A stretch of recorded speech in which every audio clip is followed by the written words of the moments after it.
Hi, welcome to Pharmalife Education YouTube channel.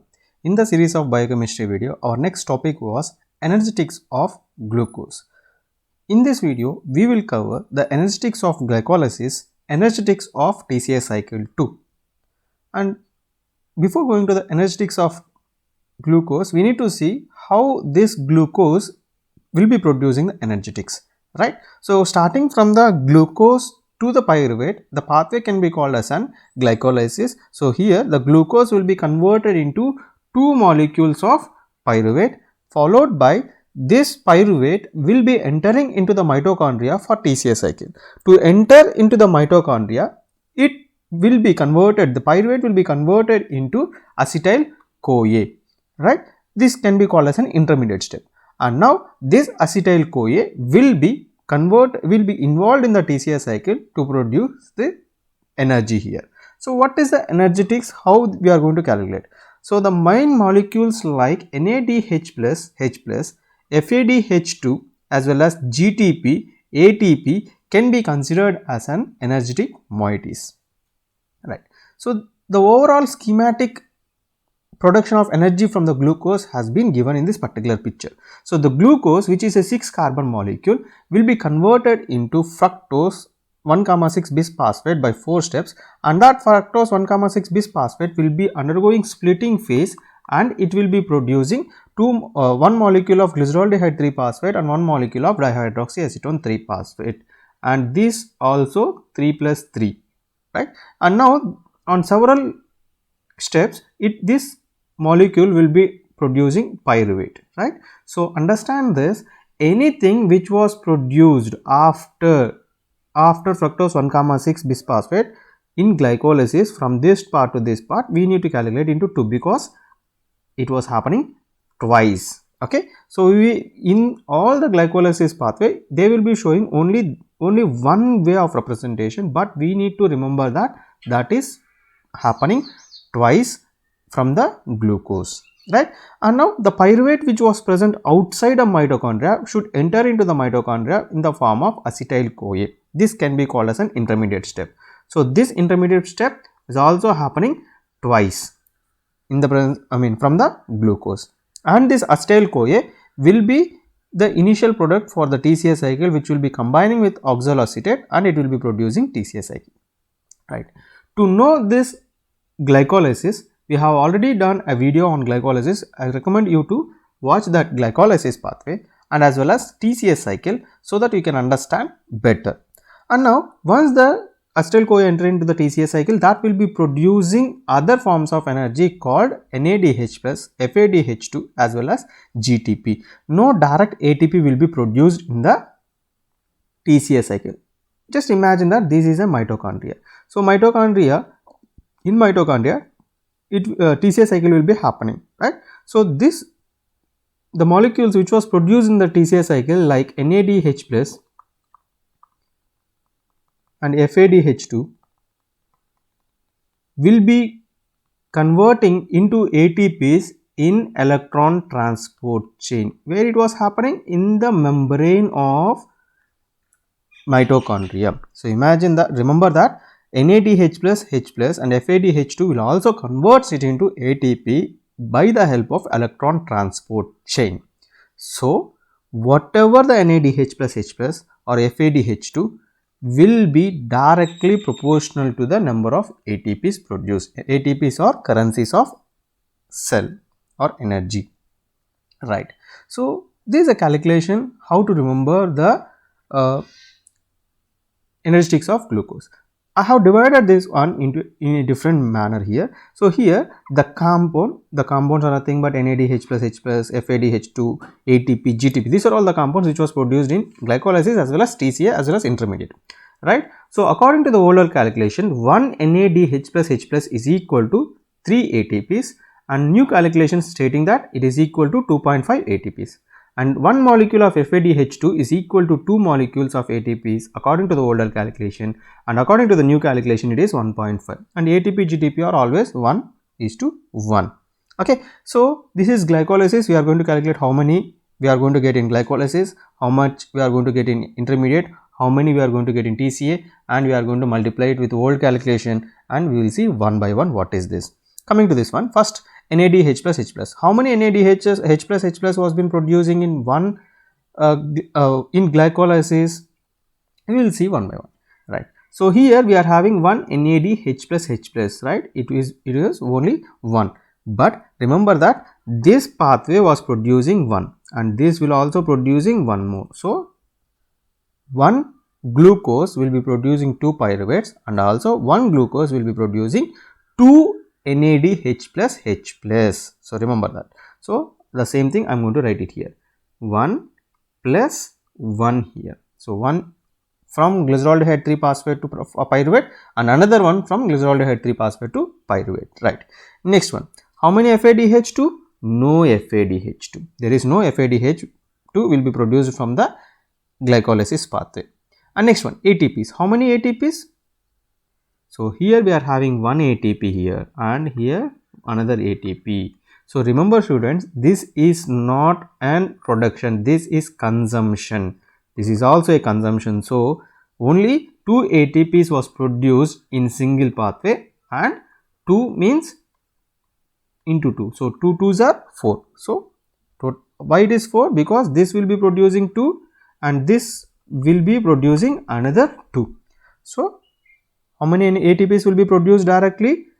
2 plus 2 here, right? How many GTPs? There is no production of GTPs in the glycolysis pathway. And next one, intermediate. What is this intermediate step? Intermediate is nothing but conversion of pyruvate to acetyl CoA. So how many NADH plus H plus was producing? Only one. But this pyruvate to acetyl CoA, here it was happening 1 and here 1. So totally how many NADH plus H plus? 2. So we can write this one as like this, 1 plus 1, it will be 2 NADH plus H plus.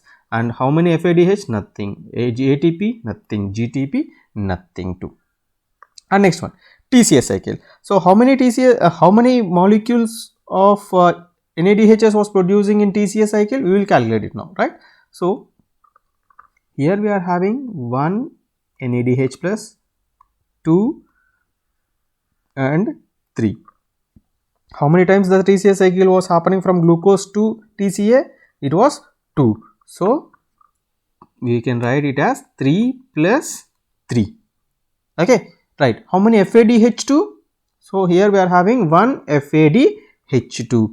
How many FADHs? It will be how many times it will be producing? Twice, right? So 2 TCA cycles. So 2 TCA cycles means 1 plus 1. Okay. So how many ATPs?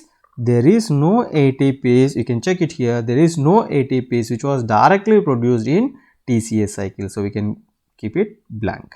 How many GTPs? The same here, GTPs, right? Only one GTP, right? So 1 plus 1 again. Okay, so right. So we are going to calculate it now straight away. So how many NADH plus H plus was producing here? So 1 plus 1, 2, 2 plus 2, it is 4, 4 plus 6, it is 10 totally. So how many NADHs will be produced? So totally we are having 10.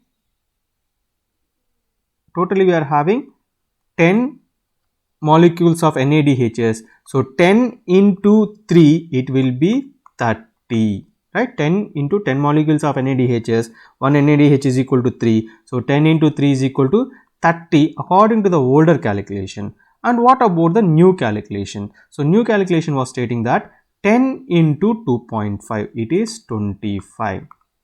Okay, 10 into 2.5, it is 25. And how many FADHs we are having in overall pathways from glucose to TCA? So we are having only 2. So 2 means 2 into 2, it will be 4, right? 2 into 2, it will be 4, and 2 into 1.5, it is 3, right? And next one, how many ATPs was producing totally? So according to the old calculation or new calculation, it will be 4. It will be 4 here also. How many GTPs? It is 2 and 2. Can we calculate it now? Right. So we will have this calculations here. So this is the total number of ATPs. So how many total number of ATPs gained here? So according to the old calculation, 30 plus 4, 34, 38 and 40. So how many ATPs we are getting? 40 ATPs according to the older calculation, and how many ATPs according to the new calculation? 28, 25 plus 3, 28, 32 as well as 34. So 34 ATPs according to the new calculation. And now we are having one more problem, that is nothing but loss of ATPs. ATPs will also be getting lost here. So how many ATPs was losing? So in glycolysis we are going to lose 2 ATPs here. 2 ATPs will be lost. Apart from glycolysis, in no other part, no other step we are going to lose any ATPs. You can see it clearly in the pathways. So how many ATPs overall lost in the conversion of glucose to energy? It was 2. It was 2 ATPs which will be lost either from the new calculation or from the old calculation. So overall our values will be like this. So how many ATPs how many final ATPs we are going to get? So it will be 38, and here we are going to get 32. I hope you have understood how we got 38 and 32 now. And now we are going to calculate it individually for TCA. Now it is very easy for us to understand, right? Now we will see one by one. So how many ATPs we are going to get from the TCA was 3 NADHs. 3 into 3 it will be 9, and according to the new calculation 3 into we will calculate everything, right? 3 plus 3 is equal to 9, 3 into 3 is equal to 9, and in plus 2, because 1 into 2 is equal to 2. So 9 plus 2 plus 1. So overall how many ATPs we got? It will be 12 ATPs per TCA. So 12 ATPs per TCA according to the older calculation. According to the new calculation, how many ATPs? 3 into 2.5, it will be 7.5. 7.5 plus 1.5. 7.5 plus 1.5 plus 2, it will be 11. It will be 11 ATPs. So according to the older calculation, we are going to get 12 ATPs from one TCA cycle. According to the new calculation, we are going to get 11 ATPs from one cycle, right? And next one, whether there is any loss of ATPs in TCA cycle? Nothing. So overall we are going to get 12 ATPs from one TCA cycle and 11 ATPs according to the newer calculations. So intermediate step also the same thing. So one intermediate step, it will be producing 3 ATPs according to the older calculation and 2.5 ATPs according to the newer calculation. And glycolysis, already we have explained, I have explained in the glycolysis pathway itself. You can go and check that one in our previous videos, right? So I hope you have understood the overall calculation. If you want, you can take a snapshot of this calculation. This is very, very important. And next topic, next concept was in exam point of view, there is a chances of asking the question in different manner. The thing was, you should answer it perfectly. The type of questions was, first one was, and you can comment this one in your comment section, in our comment section too. So first one, net ATPs produced in one TCA cycle. How many net ATPs which will be produced in one TCA cycle? That is very, very important. And second one was net ATPs produced from one glucose.